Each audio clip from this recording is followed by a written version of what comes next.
छिंदवाड़ा में जहरीले cough syrup के सेवन से 11 मासूमों की दर्दनाक मौत के मामले में प्रशासन सख्त नजर आया।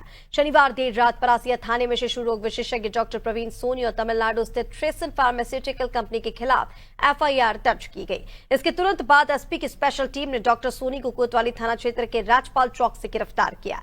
डॉक्टर सोनी पर आरोप है कि उन्होंने उपचार के दौरान बच्चों को कोल्ड ड्रिप सिरप प्रिस्क्राइब किया, जिससे उनकी किडनी फेल हो गई। शिकायत स्वास्थ्य विभाग के बीएमओ डॉक्टर अंकित सल्लाम ने दर्ज कराई थी। मामले की गंभीरता को देखते हुए मुख्यमंत्री डॉक्टर मोहन यादव के निर्देश पर कार्रवाई तेज की गई और शिशु रोग विशेषज्ञ डॉक्टर प्रवीण सोनी को निलंबित किया। सरकार ने ट्रेसन फार्मा की सभी दवाओं की बिक्री पर भी रोक लगा दी है। फिलहाल पुलिस अन्य आरोपियों की तलाश में जुटी हुई है।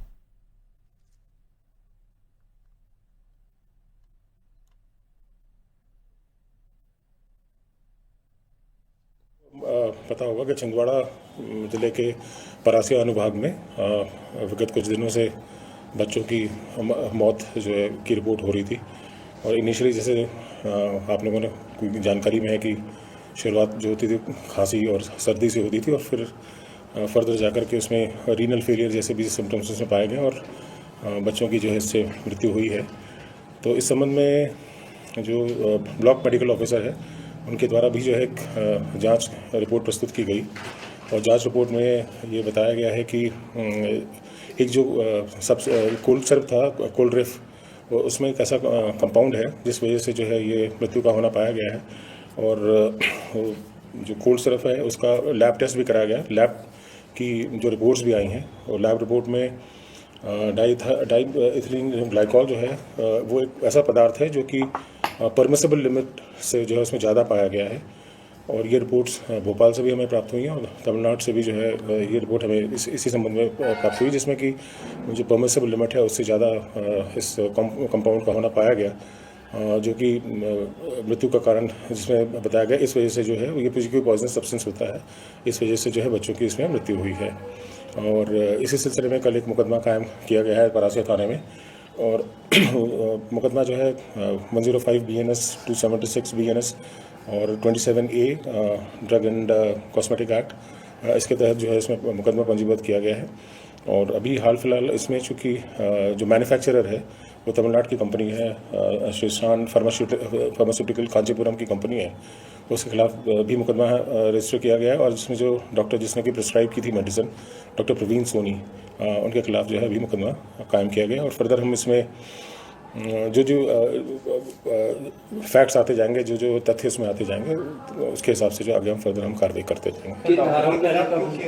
धारा मैंने अभी जैसे बताया कि 105 BNS 276 BNS और 27A drug and cosmetic act, उसके तहत जो इसमें पंजीबद्ध किया गया। जी आप और चलिए इसी खबर पर ज्यादा जानकारी के साथ हमारे साथ संवाददाता सुदेश जुड़ गए हैं। सुदेश, मुख्यमंत्री डॉक्टर मोहन यादव के निर्देश पर यह बड़ा एक्शन लिया गया, क्योंकि कल जहां हम चर्चा कर रहे थे कि तमिलनाडु की रिपोर्ट्स आ गई, लेकिन मध्य प्रदेश राजस्थान में अभी तक कोई एक्शन नहीं लिया गया। हालांकि अब एक्शन होता हुआ नजर आ रहा है, कड़ी कार्रवाई की गई है। शिशु रोग विशेषज्ञ डॉक्टर प्रवीण सोनी जिसने ये दवाई प्रिस्क्राइब की थी उसको निलंबित कर दिया गया, साथ ही साथ ट्रेसन कंपनी की सारी दवाओं पर बैन लगा दिया गया। क्या अपडेट्स हैं? जी बिल्कुल बताना चाहूँ, सीएम के एक्शन के बाद जिला प्रशासन हरकत में आया। जो प्रदीप सोनी जो प्रवीण सोनी जो है उस पर ऊपर मामला दर्ज कर लिया है। कोतवाली के राजपाल चौक से उसे गिरफ्तार कर लिया गया है और बताया जा रहा है कि जो तमिलनाडु की कंपनी जो फैक्ट्री थी वहां पर भी उसके कंपनी पर भी मामला दर्ज कर लिया गया। और वहां पर यहाँ छिंदवाड़ा की जो एसपी महोदय जी के द्वारा बताया गया है कि तमिलनाडु के कांचीपुरम में जाकर वहां पर मामला देखा जाएगा और जो वहां पर अन्य और आरोपी बनेंगे उसमें जांच करके आरोपी बनेंगे। उसमें मेरे साथ मैं बच्चा वार्ड है, मैं मौजूद यहाँ पर जो कि बच्चे यहाँ पर भर्ती है, मैं यहाँ के डॉक्टर हैं दीपक ठाकुर, उन्हीं से मैं चर्चा करता हूँ कि अभी तक बच्चों की क्या स्थिति है और बच्चे क्या कारण से किडनी फेल हो रही है। सर, क्या कारण से किडनी फेल हो रही है बच्चों की?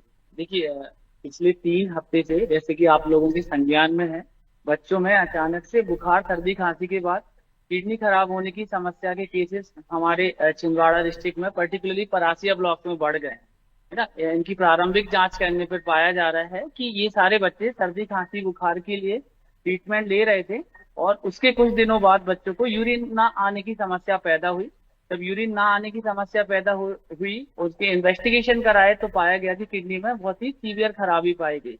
इस समस्या को देखते हुए सारे उपाय करने के बाद जब बच्चों को डायलिसिस की सलाह दी जाती है, तो डायलिसिस के लिए बच्चों को नागपुर भेजा जा रहा है।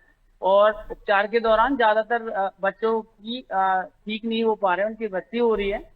कुछ बच्चे उसमें से रिकवर होके भी आ रहे हैं। तो ये पिछले 3 हफ्तों से यहाँ पे ये प्रोसेस चल रही है।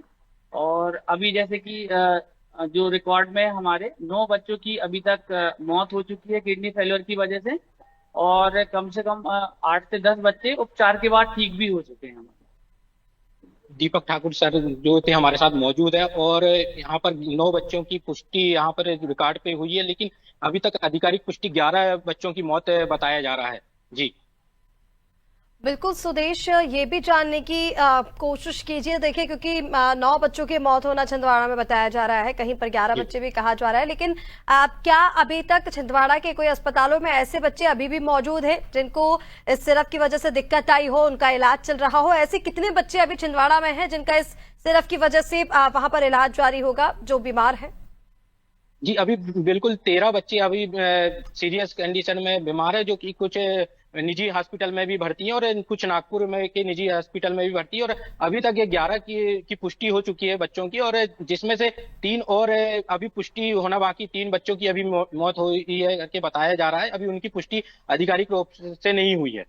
जी बिल्कुल बिल्कुल सुदेश, तमाम जानकारी के लिए बहुत शुक्रिया आपका। तो देखिए, छिंदवाड़ा में कफ सिरप से बच्चों की मौत के जो आंकड़े हैं वो लगातार बढ़ते जा रहे थे, और इसी पर मुख्यमंत्री डॉक्टर मोहन यादव ने एक्शन लेते हुए शिशु रोग विशेषज्ञ डॉक्टर प्रवीण सोनी को निलंबन करने की कार्रवाई की है।